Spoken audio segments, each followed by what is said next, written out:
खुलुमबाय दिनै 3 मे 2023 आं सिबिरानि ब्रह्म नोंथांमोनखौ एसबि बड' निउज चेनेलाव बयखौबो बरायबाय। नोंथाङा जुदि चेनेलाव गोदानबा सानफ्रोमबो सानसेयारि खौरांखौ मोननो थाखाय एसबि बड' निउज चेनेलखौ साबस्क्राइब खालामनानै लानो हागोन लोगोसे बेल आइकनखौबो क्लिक खालामगोन जाहाथे खौरां फोसावनाय लोगो लोगोनो नोंथांनाव गिबिसिन खौरां सौहैयो। आसा खालामो नोंथाङा खौरांखौ मोजां मोनगोन आरो खौरांखौ जोबजासे खोनासंगोन होननानैबो आसा खालामनाय थाबाय। दानिया नोंथाङा खौरांखौ खोनासंलांदो। BTRनि दारांगा फिल्ड फायारिं रेन्जआव बेफ्रुनायजों इन्डियान आर्मियाव मावनाय सासे जवाननि जिउ खहा जादों। डिउटियाव थाबाय थानाय समावनो बेफ्रुदों जायजों इन्डियान आर्मिनि जवान सन्दीप कुमारा गोब्राबै जोखोम जादोंमोन। उनाव बिथांखौ जायगायावनो बिफाननिनो मेडिकेल अफिसारा फाहामथाय होदोंमोन नाथाय गोब्राबथार जानायलाय गुवाहाटीनि बेस हस्पिटालाव लांनाय जादोंमोन जेराव बिथाङा जोबथा हां लादों। बिथां सन्दीप कुमारा हिमाचल प्रदेशनि मन्डी जिल्लानि थागिबिमोन। थैनाय समाव बिथाङा गावनि बिसिजों लोगोसे 1 बोसोर बैसोनि फिसाज्लाखौ बे बुहुमाव एंगारलांबाय। ओजोंहाय बेफ्रुनाय जाथायखौ लानानै नायबिजिरनो थाखायबो बिथोन होबाय आरो बिथांनि जिउ गोमानायखौ लानानै इन्डियान आर्मिनिफ्राय गोथौयै दुखु मोननाय फोरमायथिनायजों लोगोसे दुखु सैनांनाय नखरजों गसंफागोन होननानैबो फोरमायथिदों। रायजोनि 11,510 नि नखराव दिनै रंजानाय फैगोन। आसाम सोरखारजों खुंजानाय 3rd ग्रेड साख्रिनि फिथाइखौ दिनै फोसावनानै होगोन। जाय जाय बिजाथिफ्रा आनजाद होदोंमोन बिथांमोननि थाखाय गोजोनथाव खौरां। गोलाव सम नेनायनि उनाव दिनै फिथाइखौ फोसावनानै होगोन। गासै 11,510 पस्टनि थाखाय आनजादखौ खुंनाय जादोंमोन आरो आसाम सोरखारा 1 लाख लाइमोनफोरखौ साख्रियाव थिसननो खोथा होनायनि मादाव बेबो मोनसे बाहागो। फुंनि 11 रिंगानिफ्रायनो बिजाथिफोरा गाव गावनि रिजाल्टखौ नायनो हागोन। सेबानि अफिसियेल वेबसाइटनिफ्रायनो रिजाल्टखौ नोंथांमोनहा नायनानै लानो हागोन। खौरांनि बायदिब्ला मिरु नखर मन्त्रि अमित शाह बिथांनि नुजाथिनायाव फैगौ 11 मेआवनो साख्रिनि एपइन्टमेन्ट लेटारखौ राननानै होगोन आरो बे बोसोरनि 1 जुननिफ्रायनो साख्रियावबो जयेन जानांगोन। क'क्राझार पुलिस थानायाव बनसुआ एफआइआर होदों। नंखाय फेसबुक पेज खुलिनानै बनसुनि हेंथा नंखाय फोसावनायखौ लानानैनो बनसुआ क'क्राझार पुलिस थानायाव एफआइआर होदों आरो क'क्राझार पुलिस थानायाव केस होनायनि अनगायैबो अदालगुरि, बाक्सा, चिरां आरो तामुलपुरनि पुलिस थानायावबो मानहानि केस होगोन होननानै फोरमायथिदों बनसुनिफ्राय। बनसु आफादनिफ्राय फोरमायथिबावदों दि BTR फार्स्ट मुंनि नंखाय फेसबुक एकाउन्ट खुलिनानै बनसुनि हेंथा खौरां फोसावदों आरो बदनाम खालामनो नाजादों। गोजाम सावगारिखौ होनानै बनसुआ बारग' MP सानसुमा खुंगुर बैसोमुतियारिखौ फैगौ MP बिसायख'थियाव मदद होनो थाखाय थांखि लादों होननानै नंखायै फोसावदों आरो राजखान्थि गाब फोनो नाजादों। नाथाय बे सावगारिया थांनाय 16 मे 2022 मायथाइयाव जेब्ला त्रिपुरानि राजा प्रद्युत माणिक्यआ देबबर्माखौ नेनाय समाव मिटिं खुंनायाव सेबखांनायसोमोन।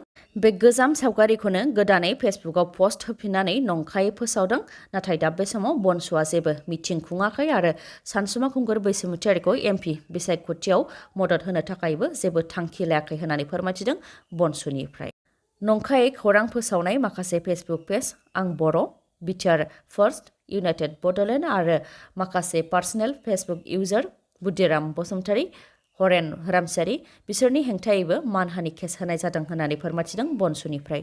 लोगोसे फोरमायथिबावदों दि बनसु आफाद दानायनि उननिफ्रायनो बनसुनि दैदेनगिरि आरो सोद्रोमाफोरखौ गाग्लोबदों नाथाय जेबो बुंबोआखैमोन। नाथाय दा बड'लेण्ड बिग्रा आफाद बनसुखौ गाग्लोबोबा गासै रायजो राजाखौनो गाग्लोबनाय जायो। बेनिखायनो बनसुखौ मान होआबा बेनि हेंथायै राहा लानाय जागोन आरो नंखाय फेसबुक पेज खुलिनानै नंखायै फोसावग्राफोरनि हेंथायैबो राहा लानाय जागोन होननानै बुंथिदों बनसुनिफ्राय। मैया बेलासिनि समाव फैनाय गोब्राब बारहुंखा आरो अखाया आसामनि दाब दाब जायगायाव गिथावना महर लादों।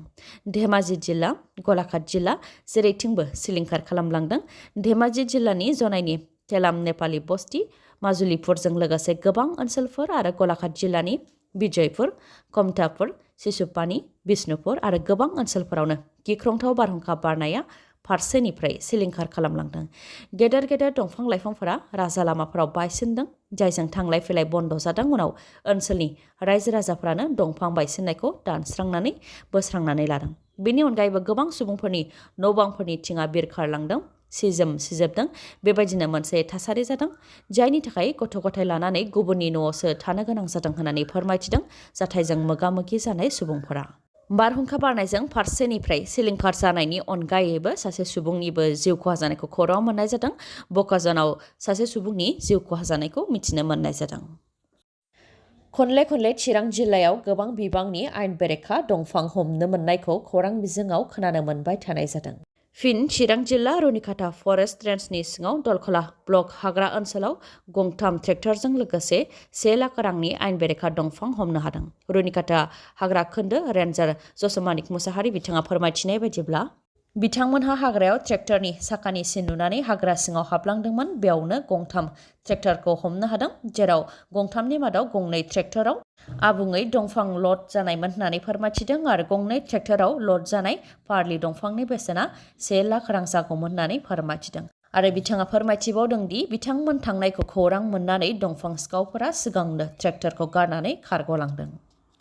दंफां सिखावफोरनिया गुवार एरियायाव नेटवर्क थानायनि थाखायनो दंफां सिखावफोरखौ हमनायाव गोब्राब जायो होननानै फोरमायथिदों जसमानिक मुसाहारि बिथाङा फोरमायथिदों दि दंफां सिखावफोरनिया गोबां जायगायावनो गावसोरनि मानसि थाखायो, बेनिखायनो हाग्रा बिफाननि मावख'निफ्राय मावख'गिरिफ्रा आइन बेरेखा दंफां दाननायखौ हमनो थाखाय ओंखारलाङोब्लानो बेनि खौरां मोनो आरो खारखुमालाङो होननानै फोरमायथिदों रुनिकाटा हाग्रा खोन्दोनि रेन्जार जसमानिक मुसाहारि बिथाङा।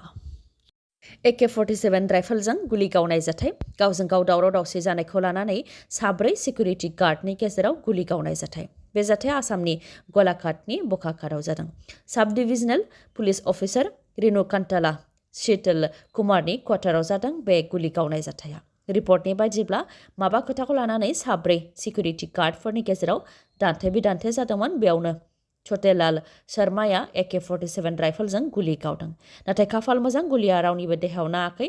जाथायखौ खौरां मोननायनि उनावनो पुलिसा 4 सिकिउरिटि गार्डखौबो एरेस्ट खालामफैदों आरो 4नि AK-47 राइफलखौबो लादों। हमजानाय सिकिउरिटि गार्डफोरनि मुङा फारियै छोटेलाल शर्मा, कनकान पाथर, मधुर्य बरठाकुर आरो कनकान दास। आसामजों लोगोसे सिक्किमावबो गोबां अखा आरो बारहुंखा बारदों। सिक्किमनि नाथुला साखाथियाव गोबां अखा हानायनि थाखाय 40 दावबायारिफ्रा नांथानानै थादों। उनाव बर्डार रड्स अर्गेनाइजेशन BROआ बिथांमोनखौ रैखा खालामनानै लाबोनो हादों।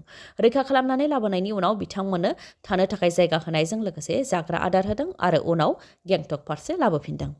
इन्डिया मेटेरलजिकेल डिपार्टमेन्ट IMDनिफ्राय फोरमायथिनाय बायदिब्ला सिक्किमजों लोगोसे सा सानजा भारतावनो फैगौ सानबासिमाव गोबां अखा आरो बारहुंखा बारगोन।